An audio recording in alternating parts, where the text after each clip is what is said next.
Hello, here's another couple of thermodynamics questions. We're starting here by stating a conclusion about the movement of gas molecules provided by observations of Brownian motion.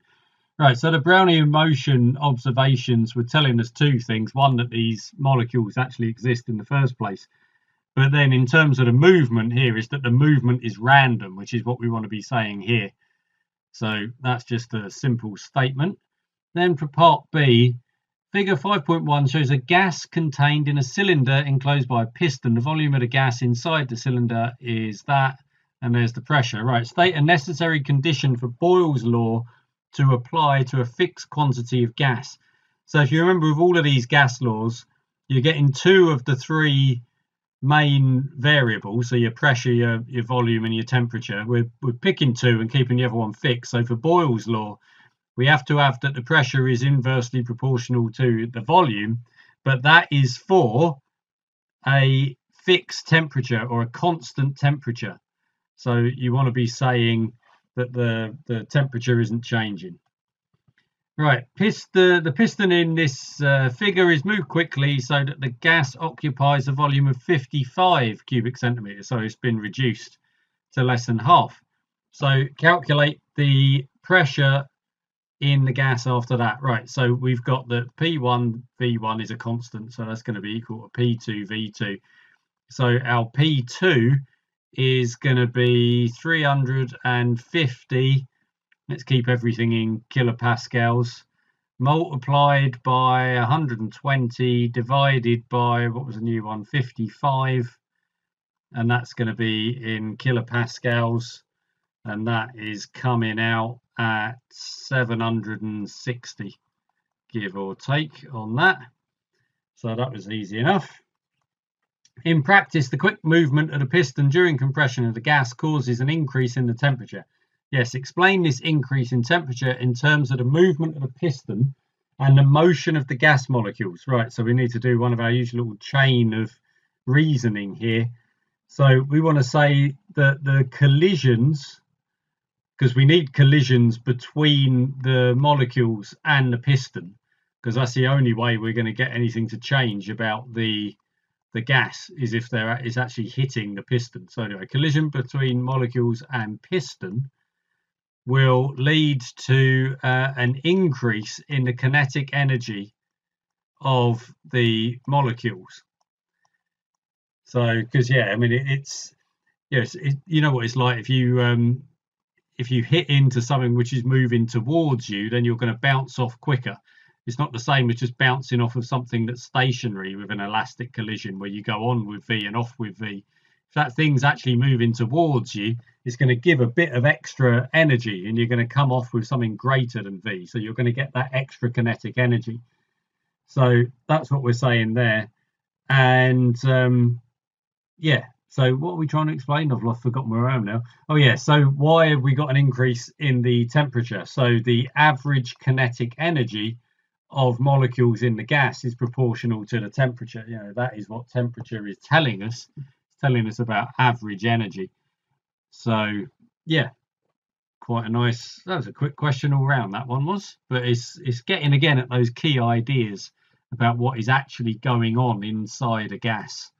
So we can see these macroscopic properties, things like pressure and volume and temperature, these macroscopic properties, but we can also describe those in terms of the microscopic effects and the microscopic behavior of the molecules inside the gas. So we're connecting the macroscopic with the microscopic, which is what is interesting about these particular topics. Right, next up we've got state the terms used to describe the thermal energy required to change solid into a liquid at constant temperature and liquid into a gas at constant temperature. Right, so we've got latent heat of fusion and then latent heat of vaporization. So that's just remembering a couple of bits of terminology, which we went through in the earlier videos.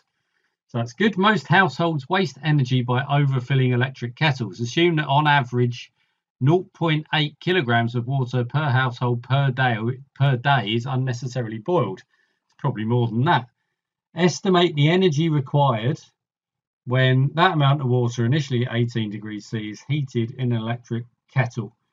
Right, so we've got the energy is mc delta T, which is 0.8 times 4200. That's the specific heat capacity they've given us. The temperature change is 82 Kelvin. So that is coming out at, well, we got 275520, so 2.8 times 10 to the 5 joules. State and explain two different reasons why the actual quantity of energy required to warm the water to 100 degrees is greater than this.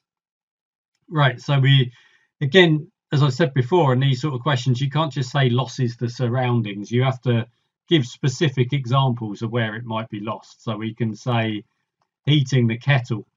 So the kettle itself is going to take some energy away because the kettle is going to get hotter. So we've got that. We can have the water losing energy to the surroundings, energy to surroundings during the heating process. So that'll be two different things then. But the key part of all of this is that you've identified an actual end point for where the energy is going, rather than just saying, oh yeah, it's been lost. Because, well, of course it's been lost. You know, where has it been lost to? Because this is then walking you down the path of how you could improve the kettle. You want to be making the kettle with materials that aren't going to be taking too much energy away, and you know, maybe you're going to want to do something in order to insulate it. I mean, okay, we don't, but if you were getting really funny about this, if you had some situation where you really did care about the energy losses going on here, then you're identifying places that you can try and remedy. Right, calculate in kilowatt hours the average annual energy wasted per household by boiling too much water. So, right, let's go through our chain on this then. So we had 2.8 times 10 to the 5. That was joules per day. And we also know that 1 kilowatt hour is equal to, so that's 1,000. So kilowatts, that's our 1,000 joules per second multiplied by seconds in an hour. So if we combine all of these things, we can say, well, we've got 2.8 times 10 to the 5 joules in one day. So if we multiply by the days in the year, 365 and a quarter, then that's going to give us the energy in 1 year.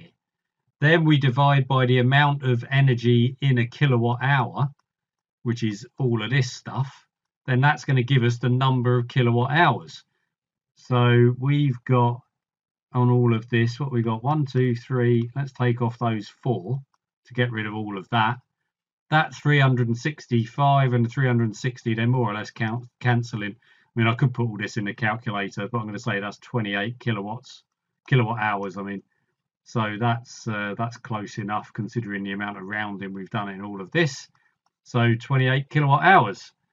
And yeah, they're the only two questions I've got on this little batch. So I'll leave this as a short video. We're back some more in the next video.